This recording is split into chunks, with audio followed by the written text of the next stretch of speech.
When a private company makes a mistake, you might lose money or data. When the state makes a mistake, you can lose your liberty. Artificial intelligence offers the public sector massive gains in efficiency, but it also carries the risk of automating and scaling catastrophic biases. Until now, the rules governing how governments deploy these tools have been vague. The European Union's AI Act formally ends that ambiguity. Today, we are looking specifically at Chapter 30 of the Act, which regulates how police, border control, and courts use AI. Please note, this is a strategic overview, not legal advice. The framework forces the public sector to operate across two distinct legal registers. Certain AI practices are deemed so dangerous they face immediate prohibitions. Everything else, recognized as valuable but dangerous, is placed in a heavily regulated high-risk category. Because the state wields ultimate authority over its citizens, European law now draws a hard line dividing the tools that can be managed from the tools that must be destroyed. For the prohibited tools, there is no grace period. These bans went into active legal effect on February 2, 2025. Any public authority operating these systems today is actively breaking the law. The first major red line targets predictive policing. Algorithms that calculate an individual's likelihood of committing a crime based entirely on their personality traits or demographic profile are now strictly illegal. However, the law leaves a highly specific exception. Police can still use AI to predict criminal risk if and only if the system supports a human investigator and relies on objective, verifiable facts tied directly to past criminal activity. The second major prohibition is real-time remote biometric identification, live facial recognition in public spaces. For routine law enforcement, this is banned. Live scanning is only permitted under 3 extreme conditions: searching for abduction victims, preventing an imminent terrorist threat, or hunting a severe criminal.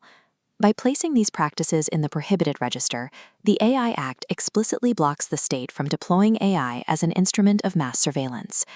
Everything else the state might want to do with advanced AI likely falls into the second register, Annex 3 high-risk systems. These tools are legally permitted, but they are wrapped in heavy regulatory guardrails. In law enforcement, this includes AI used to predict if someone is at risk of becoming a victim, tools that evaluate the reliability of evidence, or systems assessing reoffending risks based on hard data. At the border, high-risk systems include AI assessing security or health risks of travelers, or algorithms assisting authorities in parsing complex visa and asylum applications. Inside the courtroom, Annex 3 covers systems designed to assist judicial authorities in researching case law, interpreting complex facts, or applying legal statutes. The distinction between these tools and the banned practices is their scope. High-risk systems are built for specific, targeted administrative augmentation rather than broad, speculative surveillance of the general public. The public sector is entirely free to leverage these models to process massive datasets and speed up bureaucracy, but to do so, they have to accept the heavy regulatory burden of proving those systems are safe. Before turning on any Annex 3 system, public authorities must conduct a Fundamental Rights Impact Assessment, or FRIA. They cannot simply plug in off-the-shelf software. They must document the context, identify affected citizens, and prove oversight protocols prevent civil rights violations. While the absolute bans on AI practices are already actively enforced today, European lawmakers recognize that building these internal compliance protocols takes time. Under the Digital Omnibus timeline, public sector deployers have an absolute deadline. They must bring their high-risk Annex 3 systems into full compliance no later than December 2, 2027. That means the work starts now. Authorities must audit existing software vendors, establish free testing procedures, and train personnel on new standards.